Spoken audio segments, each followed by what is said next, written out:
ಎಲ್ಲ ಮಾಧ್ಯಮದ ಮಿತ್ರರಿಗೂ ಹಾಗೂ ಕರ್ನಾಟಕದ ಜನತೆಗೆ ನನ್ನ ನಮಸ್ಕಾರಗಳು.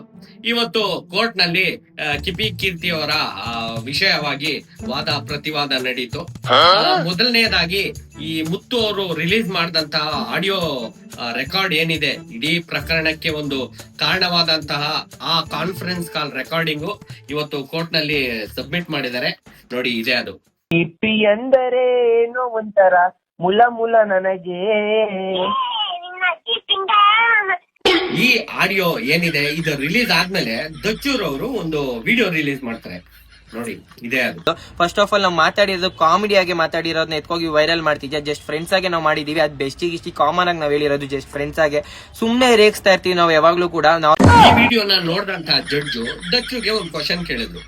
ಈಗ ನೀನು, ಸುನಿಲ್ ಮತ್ತೆ ಕಿಪ್ಪಿ ಫ್ರೆಂಡ್ಲಿ ಆಗಿ ಮಾತಾಡ್ಕೊಳ್ಳೋದಾದ್ರೆ, ಮುತ್ತು ಕೇಳಿದಾಗ ನೀನು ಸುನಿಲ್ ಬಗ್ಗೆ ಪಾಸಿಟಿವ್ ಆಗಿ ಹೇಳ್ಬೋದಿತ್ತು, ಅವ್ರಿಬ್ರು ಫ್ರೆಂಡ್ಸ್ ಹಾಗೆ ಮಾತಾಡ್ಕೊಳ್ಳೋದು ಅಂತ.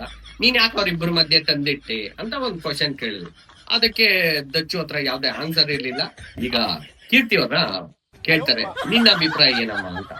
ಆಗ ಕೀರ್ತಿ ಅವರು ತಮ್ಮ ಅಭಿಪ್ರಾಯ ಹಂಚ್ಕೋತಾರೆ. ನಂದೇನು ಕಿತ್ಕೊಳಕ್ಕಾಗಲ್ಲ ಯಾರು, ಏನಕ್ಕೆ ಅಂದ್ರೆ ಕಾನ್ಫರೆನ್ಸ್ ಕಾಲ್ ಹಾಕಿರೋ ಮಿಸ್ಟರ್ ಮುತ್ತು ಅವ್ರೇನ್ ಚಾಚಾ ಅಲ್ಲ, ಮತ್ತೆ ಅಮಾಯಿಕೆ ತರ ನಟಿಸ್ತಿರೋರು ಯಾರು ಚಾಚಾ ಅಲ್ಲ. ಆಗ ಕೀರ್ತಿ ಅವರ ಒಂದು ಅಭಿಪ್ರಾಯ ತಿಳ್ಕೊಂಡ್ಮೇಲೆ ಮುತ್ತು ಒಂದು ಸ್ಟೇಟ್ಮೆಂಟ್ ಕೊಡ್ತಾನೆ. ನನ್ನ ಮುಂದೆ ಇನ್ನೊಂದು ಹುಡುಗಂಗೆ ಕ್ರಶು, ಲವರು, ನಾನು ಆ ಕಾನ್ಫರೆನ್ಸ್ ಅಲ್ಲಿ ಇದ್ದೀನಿ. ನಾನು ಅಷ್ಟೇ, ನಾನು ಇದ್ದೇನಂತ ಇವಳು ಗೊತ್ತಿಲ್ಲ. ಆದ್ರೂ ನಿನ್ ಸವಾಸ ಬೇಡ ಅಂತ, ಅವ್ನ ಸವಾಸ ಬಿಟ್ಬಿಡಿದೆ ಅಂತ ಹೇಳಿದಾಳೆ. ಸೊ ಫೈನಲ್ ಆಗಿ ಕೀರ್ತಿ ಮತ್ತೆ ಮುತ್ತು ಅವರ ಬ್ರೇಕಪ್ ಆಗಿದೆ.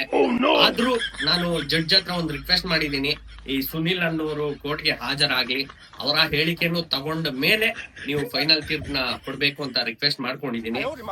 ಸೊ ಅವರ ಅಭಿಮಾನಿಗಳಲ್ಲಿ ನಾನು ಕೇಳ್ಕೊಳ್ಳೋದಿಷ್ಟೇನೆ, ನನಗ್ ಗೊತ್ತು ನಿಮ್ಗೆ ತುಂಬಾ ತುಂಬಾ ತುಂಬಾ ನೋವಾಗಿದೆ ಅಂತ. ಒಂದಷ್ಟು ದಿನ ನನ್ಗೆ ಟೈಮ್ ಕೊಡಿ. ಸುನಿಲ್ ಬಂದಾದ್ಮೇಲೆ ಹೇಗಾದ್ರೂ ಮಾಡಿ ಅವರಿಬ್ಬರನ್ನ ಒಂದ್ ಮಾಡೋದಕ್ಕೆ ನಾನು ಪ್ರಯತ್ನ ಪಡ್ತೀನಿ ಅಂತ ಹೇಳ್ತಾ ನನ್ನ ಈ ಮಾತುಗಳನ್ನ ಮುಗಿಸ್ತಾ ಇದ್ದೀನಿ. ನಮಸ್ಕಾರ.